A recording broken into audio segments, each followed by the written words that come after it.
тармыз көп. Егерде хабарласып пікір білдірем десеңіз, онда 87-273-02-15-67 нөміріне хабарласыңыз.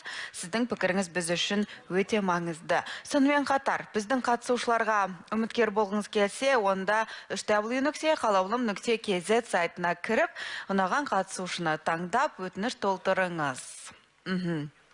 Естеріңізге сала кетейін, біздің кастинг әлі де жалғасады. Және бүгінгі бағдарлама үлкен бір жаңалықтан басталайын деп тұр. Егер қатысушы болғыңыз келсе, сайтқа кіріп, әлеуметтік желідегі ақпарат бойынша өтініш толтырып, қатысушы болуға мүмкіндігіңіз бар. Өйткені бүгін қатысушылар қатарында өзгерістер болады. Сол өзгерістен бастайын деп отырмын. Көңіл күйлерің қалай? Жақсы сияқты. Көрерменге уәде берген едік. Егерде бір қатысушы келген үміткерлерді бағаламай, бірінен кейін бірін жіберіп, көздеген мақсатына немқұрайлы қараса, онда кезекті бір қатысушыға кезек береміз деп. Бүгін сол өзгерісті жүзеге асыруға тура келіп тұр. Өйткені көрермен тарапынан да пікірлер көбейді. Және де біздің ұжымның да шешімі солай болды.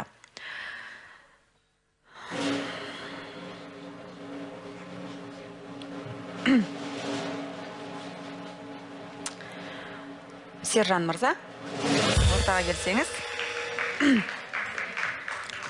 Сержан, кешегі мәселе бойынша Қалаулым парақшасына көптеген пікірлер келді. Егерде өзінің талабын жолдың ортасында өзгертсе, ыңғайына қарай үміткерді бағаламай жібере берсе, онда мақсатына жете ме, жоқ па деген сұрақтар көбейіп жатыр. Өзіңіз де байқаған шығарсыз. Инстаграм парақшамызда көптеген сыни пікірлер бар. Сонымен талаптарыңызды нақтыладыңыз ба? Иә. Демек, егер жобада қалу мүмкіндігі болса, онда сіз енді талаптарыңызды өзгертпейтін едіңіз, е? Иә, кешегі айтқан талап беру. Жалпы өзіңіз қалай ойлайсыз? Әділетті ме? Енді бұл жерде өзіңіз айта кеткендей талапты да өзгертуге болады деп айтқан негізі. Біздің енді қатып қалған талап жоқ. Мен келер кезде айтқам, тағдырлас деген шартым жоқ деп. Бірақ әлбетте қыз болса да тосам деген. Бұл сөзім бар мен негізі. Түсінікті.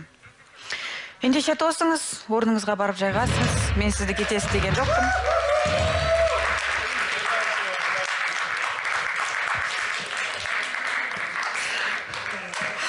Әрине, әзілден бастадым, бірақ шынымен бүгін өзгеріс болады. Абзал.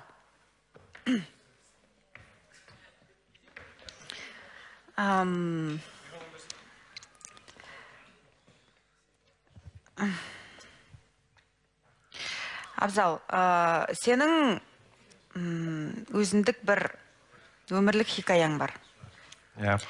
Көрермен тарапынан қошеметке де, сынға да ұшырап жатқан жігіттердің бірісің. Дегенменен мақсатың нақты, және де сол мақсатыңа қол жеткізесің деген ойдамын. Көрермен сенің қалуыңды талап етті. Орныңа отыра ғой сенде.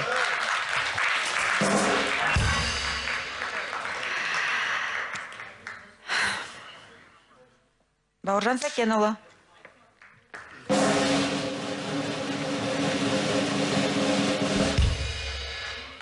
Бауыржан, сенің үміткерің бар, я? Кеше келген алтын. Және де мен бүгін жобадан шықпайым деп ойлап тұрған шығарсың, бірақ шындығын айтсақ, сыни пікір өте көп сен жайлы. Әсіресе қол көтеру мәселесі көптеген халықтың наразылығын тудырды. Сонымен қатар талаптарыңның соншалықты қатал болуы халыққа ұнамай жатыр. Осы тараптан айтарың бар ма, не дейсің? Өмірде бәрі де болып кетіп жатыр ғой. Негізі бүйтіп мен железно шықпаймын деген ой болған жоқ.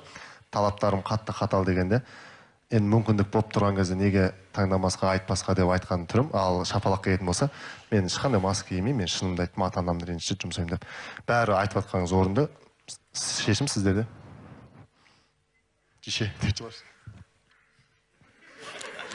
Түсінікті. Қалай болса да, алтынмен бағыңды сынап көруің керек сияқты, бүгін жобадан сен де шықпайсың. Бүгін әдем болып кетті. Рахмет, рахмет.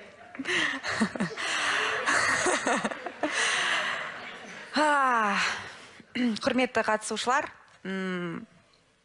бүгін шынымен де өзгеріс болады. Тағы да қайталап өтем. Әзілдеп жатқанымыз енді керемет қой барлығы, бірақ өзгеріс деген менен болады. Жансая, көңіл күй қалай? Бәрі жақсы. Егер жобадан бүгін кетуіңе керек болса, өкінесің бе? Я өкінем әрине. Қалғың келе ме? Я. Онда қала ғой.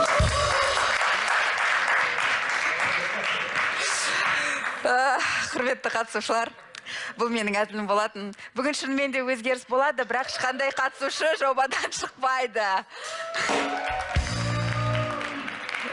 Өздеріңіз байқағандай, бүгінге дейін қатысушылар саны 24 болып еді. Негізі қалаулымның жоспары бойынша 25 қатысушы болуы керек. Біз ешкімді шығармай, өздеріңіздің қатарыңызға тағы бір қатысушыны қабылдауға шешімге келдік осындай. Сондықтан уайымдамасаңдар болады. Бүгін қалаулым отбасының қатары көбейеді, керісінше. Ал, дайынбыз ба? Жаңа қатысушыны қарсы алуға дайын екен, көрермендеріміз де дайын болар. Gold Band дайынбыз дейді. Ендеше ерекше қошеметпен қалаулымның қатысушылар қатарына кезекті бір қатысушыны қоссақ. Келіңіз.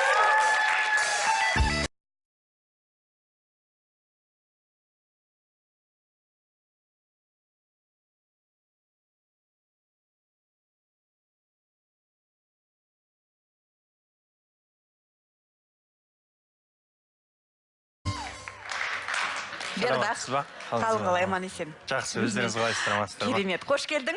Қош көрдік. Қатысушыларды біраз қорқытып алдық, өзің көрген шығарсың. Иә, көрдім. Дегенмен бүгін өзгеріс болады дегенді мың рет қайталадым. Өзгеріс осы Бердақ. Қалаулым көрерменіне бірінші маусымнан бері таныс жігіт, үміткер болып келген. Және де осы маусымда қатысушы болып, өзімнің бағымды сынайым деп келді. Бердақ, ендеше сөз сенде, әңгімені бастайық, қандай талаптар бар, өзің жайлы қысқаша мәлімет айтып кетсең. Тұрып айта береміз ба? Жайғаса ғой, отыр. Сіз өренші отырсыз? 24 отырып, мен тұрғызып қойды деп атқан ғой. Отыра ғой. Қорыққанан. Ау. Енді жалпы қатты бір талап жоқ. Бауыржан бірдікіндей, Бауыржан екінікіндей, жалпы қазақи болу керек. Қазақи. Ең бірінші қазақи болу керек.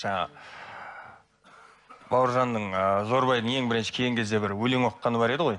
Сода айтылған бір азғантай бір екі қатары бар.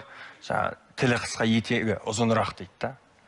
Сол сияқты тілі қысқа болсын, етегі ұзын болсын, қазақи болсын, ананың тәрбиесін көрген, әженің тәрбиесін көрген, ертең күні ақ жолықты ана бола алатындай лайықты қыз болса деді.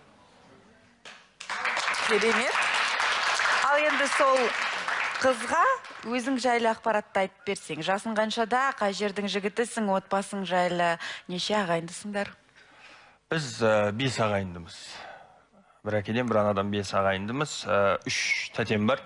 Өзімнен кейін бір інім бар. Өзім 1995 жылғымын, жасым 23-те. Негізі туған жерім Өзбекстан Республикасы, Навай облысы, Шұқыдық қаласы. Бірақ қазіргі таңда Алматыда тұрам, әкешім Қарағандыда тұрады. Қарағандыда. Иә. Енді қалаулымға көзқарасың қандай? Сенің отбасыңның жалпы. Батасын берді ғой үйдегілер. Иә. Көзқарас дегенде қалай енді әртүрлі көзқарас болады ғой. Екі жақтық бір ой болады, бірдей болмайды ғой ешкімнің ойы жалпы. Енді көзқарас дегенде мынау емес, нейтральный десек болады ғой. Түсінікті. Ал енді немен айналысасың? Және де жаңағы өзің сипаттаған қызға сен өзің жар ретінде не бере аласың? Неге келу керек ол саған? Неге келу керек? Неге? Білмеймін енді. Қарайды ғой, не бере алғанда бақытты жанұяны бере алам. Не бере алғанда енді кәдім. Жалпы білмеймін енді. Ал келе керек. Бұл жерде енді дауға айналған бір тақырып бар. Мысалы, қол көтеру. Сен бұған қалай қарайсың? Ескі жараң бетін тырнадан соңына жерде айқайшы болған. Шапалақ енді жалпы айтып жатыр ғой, енді ол жерде адамдар да дұрыс түсінбей жатыр енді. Мен оны былай қарадым. Халалдан харамға өтсе шапалақ берем деді да, негізі әйелінің халалдан харамға өтуіне еркектер міндетті өзі қарау. Жауапты еркек. Күйеуге шықпайым дегенше қыз балаға әкесі жауап береді, күйеуге шыққаннан соң күйеуі жауап береді. Оны шығаратын да халалдан харамға жаңа шешесіне сөйлететін да еркек. Өзіне байланысты болу керек. Бірінші сол нәрсенің болмау үшін алдын алу керек деп ойлаймын мен. Шапалақ бір бергеннен кейін екінші ретте бересің, ол әдетке айналып болады. Демек сен қарсысың. Қарсымын. Ал мамандыққа келейік. Мамандық, негізі оққан мамандығым, жаңа орта білім де бар, жоғары білім де бар, темір жолшымын. Негізі оққаным Қарағанды қаласында. Бірақ қазір ол салада... Бауыржанның әріптесі екенсің? Ар жағынан да әріптеспін, асабам менде. Жан жақта. Толық әріптес екенсіздер онда. Осы темір жолшылар неге тамада болады? Неге асаба болады? Айтып беріңіздерші. Мен де осы өнерге келгеннен кейін түсінбей қалам, осы әншілер неге актриса болады деген сияқты да, актер болады дегенде. Адам өзіне ұнайтын саланы істеу керек деп ойлаймын жалпы. Ол өнер ғой енді барлығы. Актрисалық болсын, тележүргізушілік болсын, әншілік болсын, барлығы өнердің төңірегінде. Бірақ темір жол мен өнер енді, ол енді арақашықтық бар енді. Енді әркім өзінің бір таңдаған жолымен жүру керек деп ойлаймын. Жалпы мамандық әр адамға керек. Әрине. Жалпы тамадаға мамандық жоқ қой бізде. Оқытатын жер жоқ, диплом бермейді. Өзіміз... Ал болса оқитын бедің? Оқитын. Бірақ оны оқытатын адам бар ма деген сұрақ. Соны ойластыру керек қой негізі. Ал енді болашақта кім болғың келеді? Енді өмір бойы той басқарып жүрмейсің ғой енді. Жоқ, мен өзімнің бір-екі жылдықты алу бұйыртса өзімнің мамандығым бойынша жұмыс істеймін, жоспарлаған жоспарым бар. Тоймен өмір бойы күн көрмейміз. Бүгін бар той, ертең жоқ. Жалпы өзім мамандығыммен жұмыс істеймін. Алла бұйыртса, Алла қаласа, бір-екі дүниені істеп алуым керек бірінші. Демек, мамандық бойынша жұмыс істеп, кәдімгідей темір жол саласында еңбек сіңіруге дайынсың. Болашақта. Керемет. Ал қатысушылардан пікір алайық. Бауыржан асығып отыр. Бір. Қоя қой. Ассалаумағалейкум, қош келдіңдер. Күтпеген жағдай болды, шоке қылып қойдым. Добро пожаловать, қош келдің. Абзал? Бердақ, қош келдің. Мен жалғыз едім, мен жаныма серік болып отырсың ғой, шапалақ бермейтін адамдардың қатарына. Көбейе берейік. Қош келдің. Рахмет, Абзал. Сержан? Бердақ, қош келдің. Енді бақытын табуыңа тілектеспін біріншіден. Сәттілік саған. Сержан, бәрін қойшы, сен бүгін қорықтың ба? Жобадан шығып кетем ба деп? Енді бір көздеген мақсатқа келем деп, жетем деп келген соң жетпегеннен әрине болады ондай қобалжу болды. Бірақ қандай шешім болса да келісемуге дайын тұрдым. Бірақ енді бүгін менің күнім сияқты ғой. Біздің күніміз сияқты ғой шыққандар. Енді жобадан біреу шығады дегенде ішкі сезім болды ғой. Осы мен шығаратын шығар дегендей. Иә, кеше хабарласқан болатын, ағам, әпкем, сені бәрі шықсын деп жатыр, не істедің сен депті, деп айтып жатыр да. Мен айтып жатырмын, енді бізде де мүмкіндік бар шығар енді айтуға. Енді айтқым келгенін айттым. Сондықтан жаңа қайта жіберіп отырсыз, менде 3 дос бар, 4 дос бар. соған бәрін жіберіп отқам жоқ қатарынан негізі. Еще қатарыма достар қосылып отыр. Дұрыс. Біздің ұжымның ұйымдастырған бір әзілі еді. Негізі эфир басталамастан бұрын біздің Асыл ханым келіп қорқытып кеткен. Бүгін біреуіңмен қоштасамыз деп, е? Сол әңгімеден кейін өзі әрең шыдады. Күліп жібере жаздап, білмеймін енді қатысушылар. Әзір күшті болды негізі. Өтті әзір. Рахмет. Өтсе болды ғой.